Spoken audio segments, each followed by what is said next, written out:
What's going on, everyone? Sorry for the double upload. Double upload. And if you're seeing this, the Warhammer video, I did upload a video on the new Soilo, a Soy Wars story earlier today. I'll leave a link in the comment section or description down below. If you want, check it out. Had a fun little skit in there, sort of, that you might like. But another piece of news broke. Gosh, there's so much going on this week. With the Warhammer Adventures controversy, so to speak. And I've taken some time to look into it, and essentially, Warhammer has released two different stories for kids.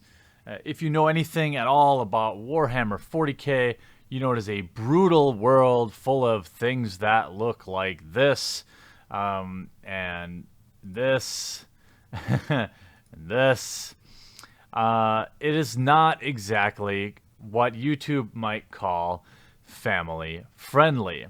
Now, of course, people are wondering why. Who asked for this product? And that's the first thing I want to address. You know, when I got into, the thing is, they say the audience is, what do they say, between 8 and 14 or something like that. And it's not really that. 8 to 12. I'm sorry, 8 to 12. I'm going to use because of all of the games I started when I was young, when I was 8 to 12 years old, it was things like Rage, D&D, Vampire the Masquerade, Magic the Gathering.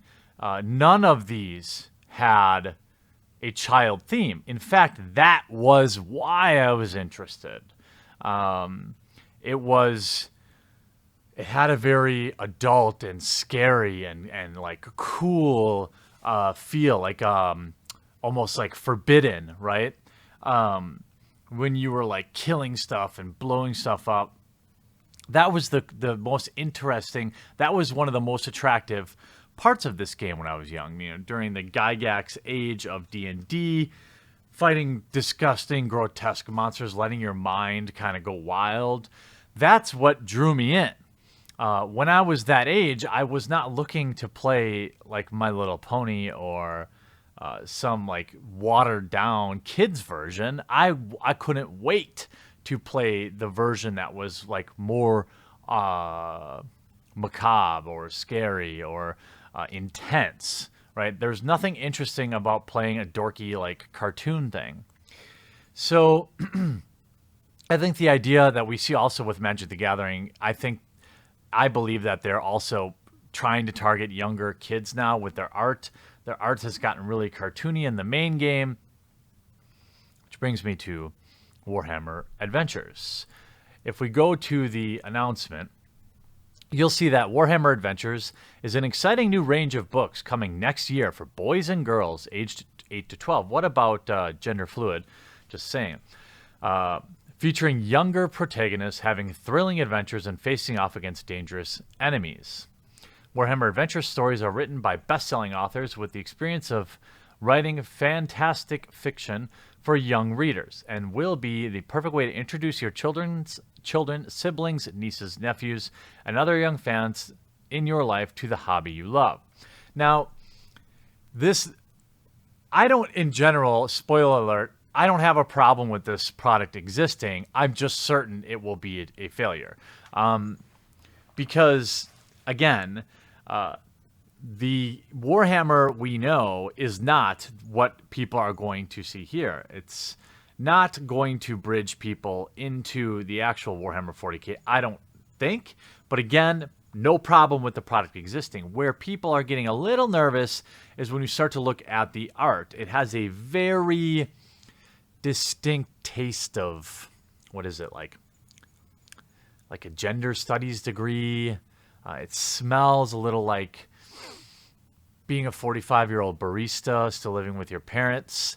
And I think that is what has people a little concerned right now. And I'm going to show you a bit of what's going on. And again, I've talked to other Warhammer fans. I talked to Arch about it. His stance is the same thing. Like, look, if the two universes exist separately, great. Who cares, right? The problem is they never do. All you need to do is look at current history for exactly what happens. Look at Marvel Comics. Look at what's happening with Magic the Gathering. Look what happens anytime you get this like, well, we need more inclusion. We need it to be accessible to younger people. We need less violence. We need robots so it's not so gory. These are the slippery slopes of how social justice gets into these games and eventually ruins it. Look, find me an example, okay? A lot of people have, they get butthurt that I talk about how the social justice influence on gaming so much. But the fact of the matter is it has never improved a game.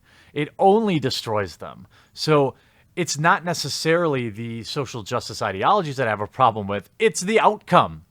Look, believe whatever you want, but then when you force it on a game where it's not naturally there, to harken back to today's earlier video on Soy Wars, Soyri, the same thing.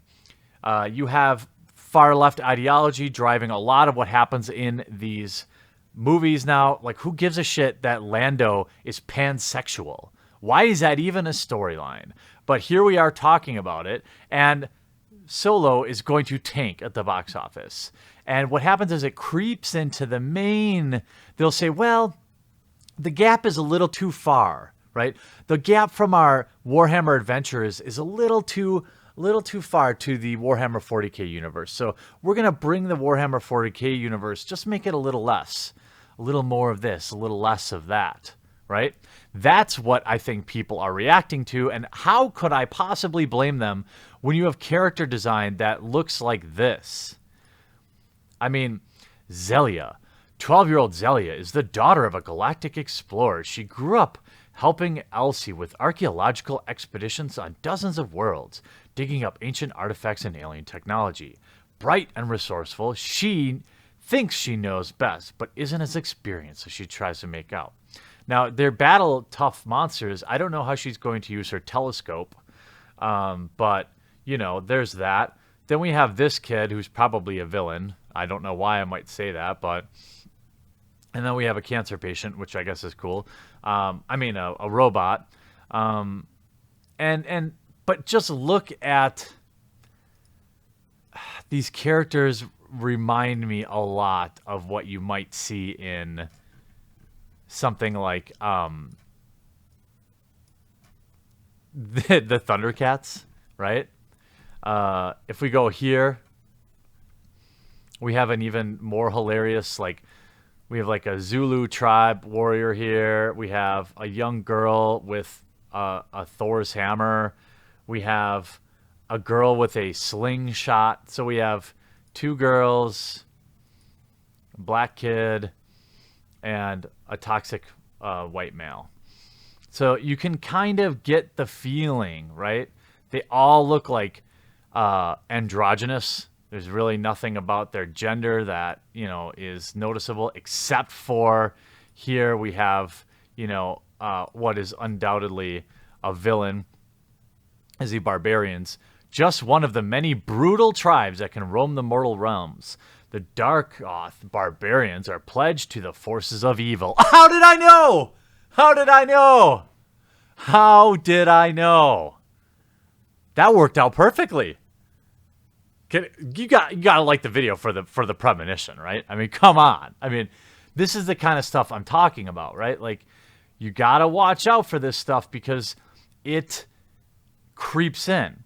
And then you have these feminist, 40K groups, cheering for it about how, inclusion, talking shit about Arch Warhammer and saying he was freaking out about it, in which his final actual opinion was wait and see. I'm a little more alarmed because I've seen what happens to comics. I've seen what happened to Magic the Gathering.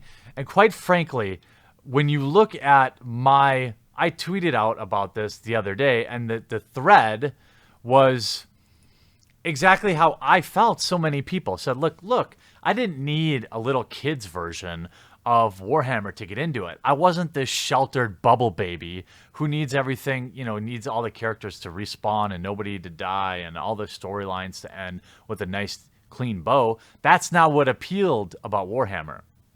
So odds are, if that's the thing they're going for in this Warhammer Adventures, it's not going to go well translating to the real Warhammer universe. The art is concerning. It's very sterile, SJW, genderless, androgynous character-y. I don't know. I'm interested to know what you think. I know a lot of you play Warhammer.